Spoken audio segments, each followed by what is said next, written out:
मासी की प्लेट अलग रखो, मासी की चम्मच अलग रखो, मासी के बर्तन अलग रखो, और जो टूटा हुआ ग्लास है उसे फेंको नहीं, वो मासी के काम आ जाएगा।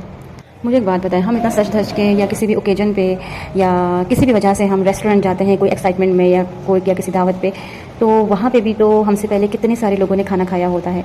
बर्तन तो धुल के इस्तेमाल होते हैं और हम खुशी खुशी वहाँ पे खाना खाते हैं, तो घर में भी तो बर्तन धुलते ही हैं। गिलास की हद तक चलो बात समझ में आती है, क्योंकि ग्लास जो है वो दिन में हर दफ़ा नहीं धुला जाता, हम उसमें पानी पीते रहते हैं, ज़्यादा से ज़्यादा 2 या 3 दफ़ा ही गिलास को धोते हैं हम दिन में। तो उसकी बात समझ में आती है कि चलो वो हम अलग रखें, क्योंकि हाइजीन का भी ख्याल रखना होता है। वो वैसे भी जनरली भी हम सबके लिए ही अच्छा है, सिर्फ मासी की का कोई अलग नहीं करना होता, हम सबके लिए अच्छा है कि हम सब अपने अपने गिलास अलग ही रखें।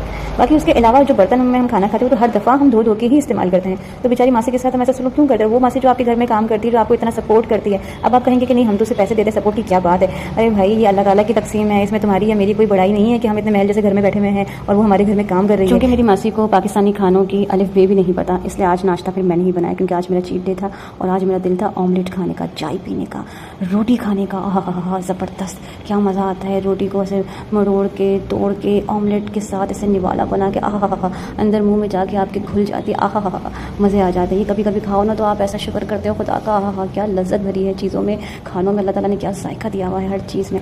अच्छा, तो फिर मैंने ऑमलेट बनाया, फिर मैंने इससे पूछा, मैंने कहा बहन तो खा लेगी? तो बोले कि जी, हम लोग चैट जीपीटी से खैर बात करते हैं, क्योंकि ना उसकी ज़बान मुझे नहीं आती और उसको मेरी ज़बान नहीं आती, तो उसने बोला कि जी बाजी खा लूँगी मैं। फिर उसको भी खैर बड़े मज़े आए। चीट डे होने के बावजूद भी खैर मैंने चाय तो फीकी ही पी। चीट डे होता है तो इसका मतलब ऐसा नहीं होता कि मैं आप से बाहर हो जाती हूँ, मैं बड़ा ध्यान रखती हूँ उस पर। मैं रिफाइंड कार्ब्स तो फिर भी मैं बहुत दूर ही रहती हूँ, कॉम्प्लेक्स कार्ब्स जो है ना फिर भी मैं ले लेती हूँ। फिर हमने प्लान किया कि चलो बाहर जाते हैं, बच्चों की भी छुट्टी है, तो बच्चे बड़े एक्साइटेड हो गए। और फिर लेकिन जब मैं बाहर निकलती हूँ, ये जो रास्ते हैं ना, बस क्या बताऊँ, जब भी मैं बाहर निकलती हूँ I have a lot of nostalgic feelings, because ये जो रास्ते हैं ना, ये मुझे कराची के स्टार गेट, शराय फैसल, एयरपोर्ट की याद दिलाते हैं। फिर मैं क्या करती हूँ, फिर मैं कोक स्टूडियो लगा लेती हूँ।